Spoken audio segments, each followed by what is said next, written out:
The choices you make will no longer bear only on you. What you do will create a world.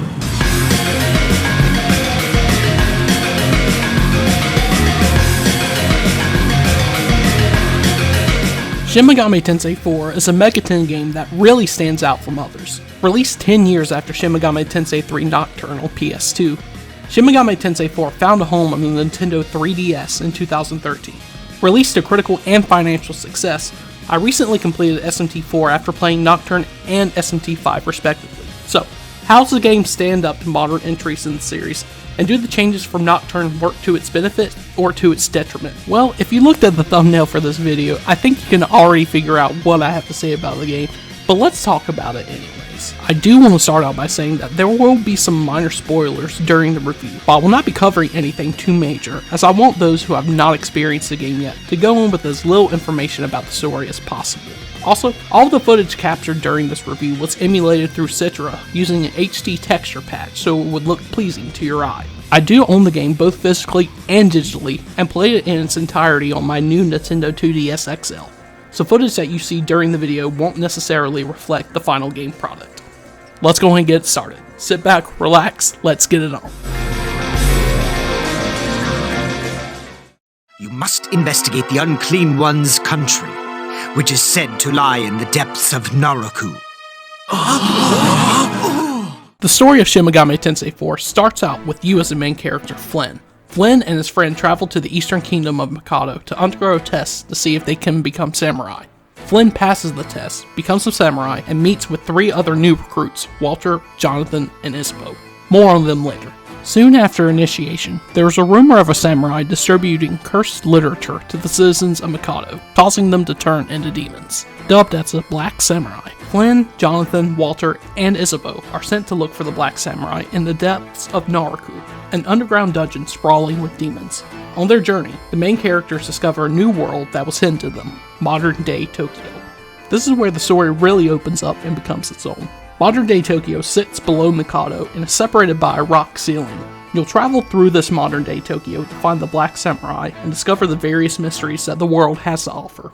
I don't want to spoil anything else since the story takes many twists and turns, some of which are very dark and disturbing. It's an excellent narrative and sits atop of Megami Tensei as one of the best stories that Atlus has produced, and it's something that should be experienced firsthand. The narrative is honestly peak fiction to me, but also what separates it from other entries in Megami Tensei as well are the characters. The characters of SMT4 are some of the best in any Megami Tensei game.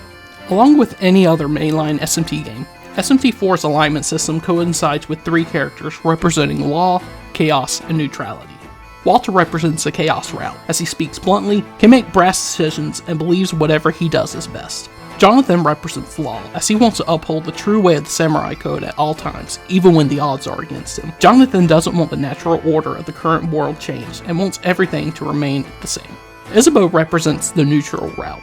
While she is strong-willed, she would rather leave the decision-making to others. You get a lot of moments with the team, as their banter makes for some really funny and entertaining moments. The writing really brings the characters to life, and it's a real step up from Nocturne's cast of characters, in my opinion. There is one glaring aspect about the story that I want to talk about, however, and it's the different endings you can get. I won't spoil the endings for you, but if you plan on going to the neutral route, it's a complete slog to get through during the end. You have to do a lot of unnecessary side quests that don't add anything to the overarching story, and it can really hinder the pacing of the story and the game. By the time I was done with my neutral ending, I was exhausted by spending so much time needlessly grinding and completing menial tasks that it made me wish I had stuck with chaos, which is what I aimed for in the first place, but somehow got stuck with neutral.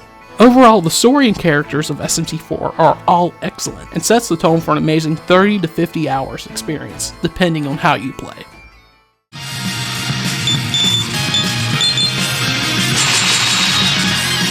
Most unlucky for you.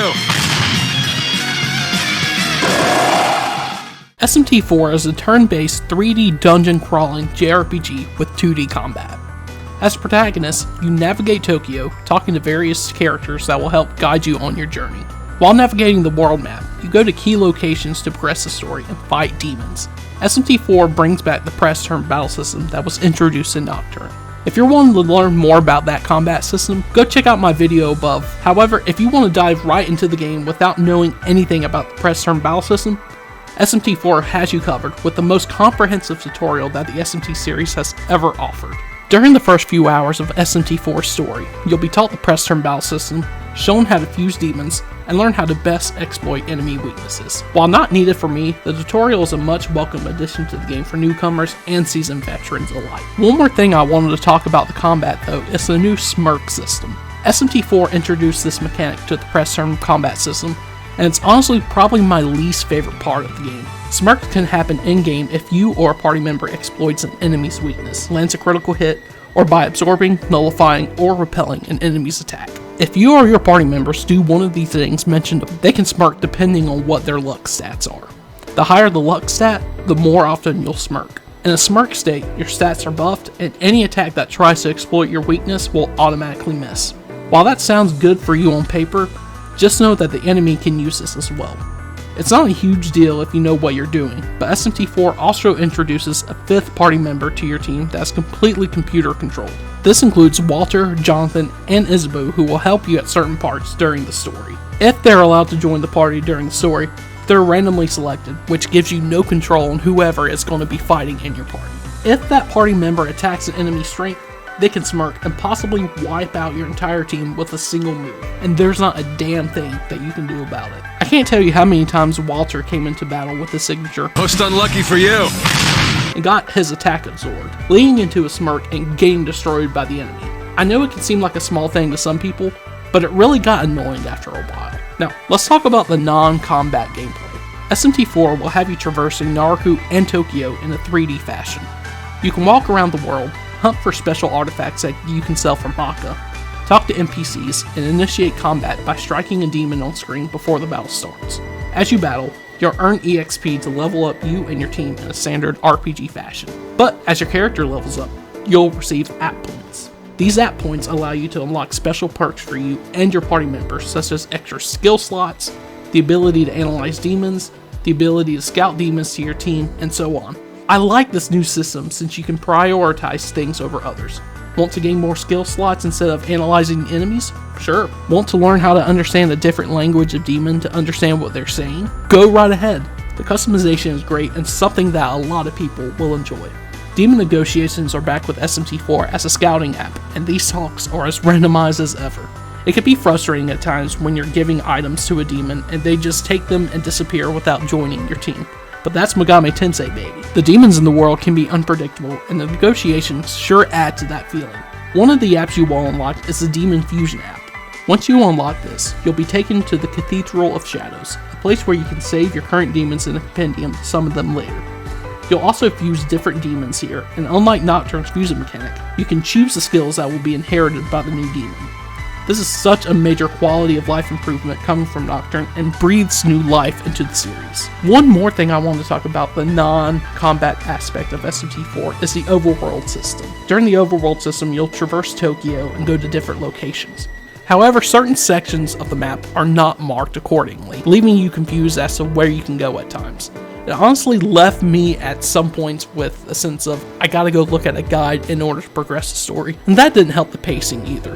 Thankfully, this was improved in SMT4 Apocalypse, but for this game, it can really be a detriment to progressing the story and getting to where you need to go. Overall, the gameplay of SMT4 is beyond excellent, improving over almost everything that Nocturne has to offer in its exploration and combat. While the smirking system isn't my favorite and can get annoying at times, combat is as enthralling as ever and never gets boring. I honestly adore SMT4's combat and gameplay. Hoy! We'll take 3 loaves. Can we get fresh-baked ones, still kicking? I don't know of any bread that kicks, but here you go.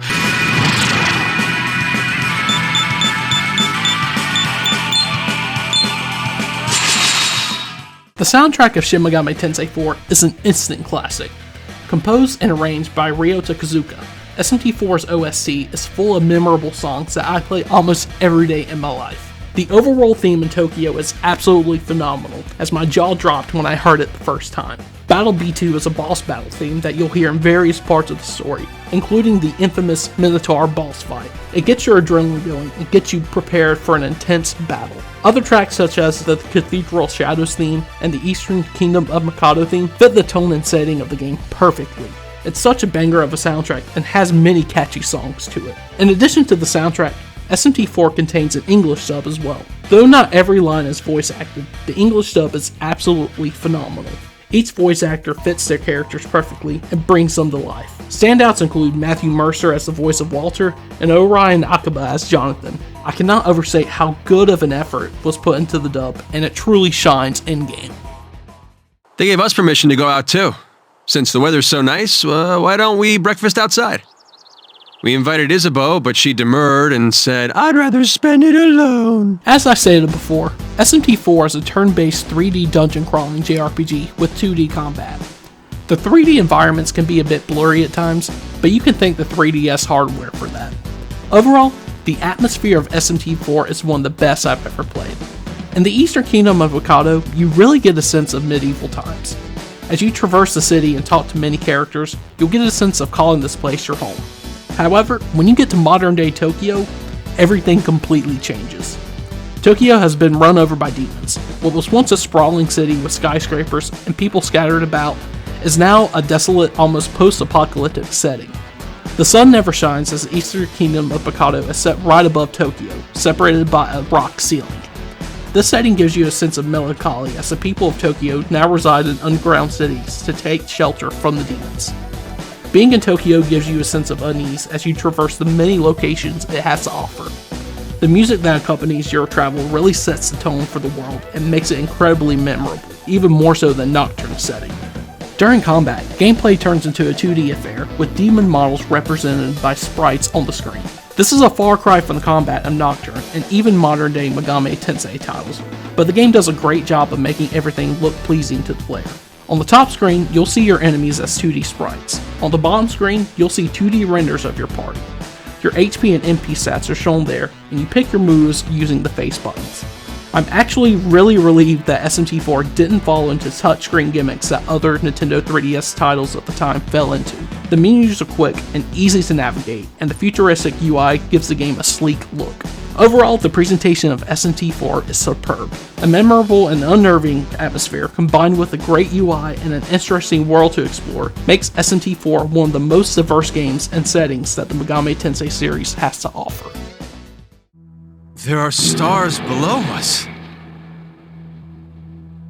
It's lovely.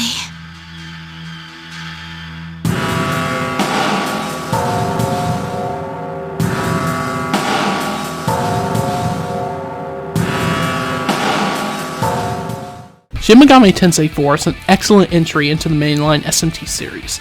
The writing of its story and characters, in combination with its fun combat and an excellent soundtrack, make it one of the best JRPGs I've ever experienced. More so, it definitely holds up even as a Nintendo 3DS game that I played in 2022. Hopefully with the success of SMT5, we'll get a remaster or a remake of this game soon, since it does not deserve to be stuck on a discontinued handheld console. Until then, it's definitely worth going out of your way and grabbing a 3DS console to experience this magnificent game. SMT4 is an experience to be had, and stands along as one of the best Megami Tensei titles ever created. So that's it guys, that's my review of Shin Megami Tensei 4 for the Nintendo 3DS. I'm sorry it took a while for me to upload this, but I just finally had time to do it, so I'm so glad I got this out. What do you guys think about it? Did you like my review? Anything that you would include with it? If you've played SMT4, let me know what you thought of my review down below. If you haven't, let me know if this review persuaded you to finally pick up the game and play it. Let me know what other reviews that you guys want as well. I'm currently about to start SMT4 Apocalypse right after this video is processed and delivered to you guys.